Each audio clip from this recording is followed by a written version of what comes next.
Hello friends, मैं doctor Nitika Vashni Bansal from Bhopal. क्या है, यूजुअली हम सभी जानते हैं कि प्रेगनेंसी यूट्रस के अंदर बेबी आता है, 9 मंथ्स तक रहता है और वो डिलीवर हो जाता है आइदर नॉर्मली और बाय सिजेरियन सेक्शन। अब सिजेरियन सेक्शन पे यूजुअली हम इधर स्कार देते हैं, इंसिजन देते हैं और यहाँ से बेबी डिलीवर होता है। यूजुअली प्रेगनेंसी, इस स्कार प्रेगनेंसी में क्या होता है, बेबी जो कि इनसाइड द यूट्राइन कैविटी के बिल्कुल बीच में कंसीव होता है और फिर वो डिलीवर होता है। वहां ना होने की जगह वो पुराना इंसिजन जहां से पहला वाला ऑपरेशन हुआ है वहां इम्प्लांट कर जाता है, वहां पनप जाता है। उसको हम कहते हैं स्कार प्रेगनेंसी। अब पेशेंट को क्या कंप्लेंट होती है स्कार प्रेगनेंसी से? पेशेंट यूजुअली ब्लीडिंग के साथ आएगी या बोलेगी बहुत सिवियर पेन हो रहा है मुझे, या जब वो रूटीन सोनोग्राफी कराने जाती है तब वो डायग्नोस होती है कि वो स्कार प्रेगनेंसी है। स्कार प्रेगनेंसी क्यों हो जाती है, ये भी एक क्वेश्चन है हमारे दिमाग में कि क्यों हो जाता है। जब यूजुअली प्रेगनेंसी बीच में आनी चाहिए तो वहीं क्यों उस स्कार पे जाके ही इम्प्लांट क्यों होता है बेबी? जब जितने हम सिजेरियन सेक्शंस के टाइम पे हम इंसिजन्स यहाँ पर देते हैं यूट्रस के ऊपर, तो वहां का जो वॉल है वो वहां पर थोड़ा सा वीक हो जाता है, फाइब्रोसिस हो जाती है, या वहां पर ब्लड सप्लाई उसकी हैम्पर हो जाती है। जैसे कि उधर की इंसिजन साइड पे वो बेबी इम्प्लांट बीच में ना होके उस स्कार पे इम्प्लांट हो जाता है, उसको हम स्कार प्रेगनेंसी बोलते हैं।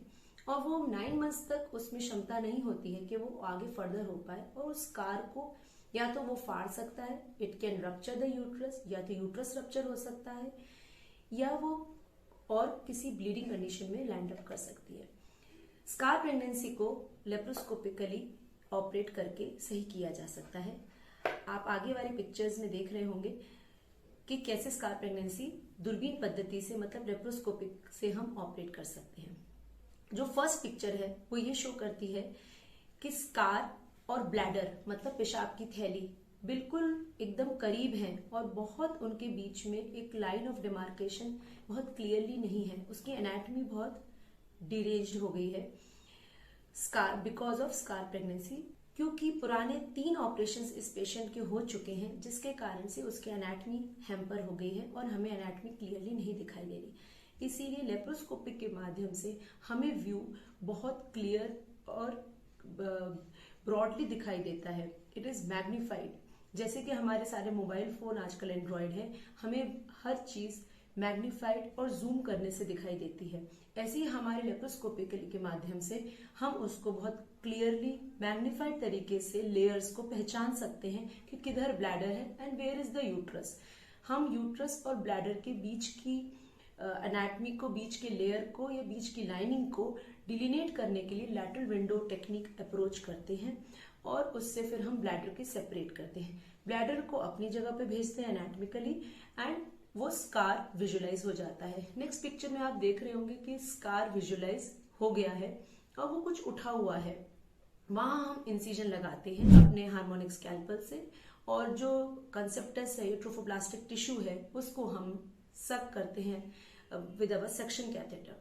जैसे ही सक्शन हो जाता है स्कार पे से, we give it a thorough lavage to the abdomen, we resuture the scar. जो स्कार हम, जिस पे स्कार प्रेगनेंसी हुई थी, उस स्कार को हम वापस से सूचर करके उसको क्लीन करके सही करते हैं। Then at the end, whatever the retained products of conception or the trophoblastic tissue which we have brought out from the scar, then we fill it in the endobag.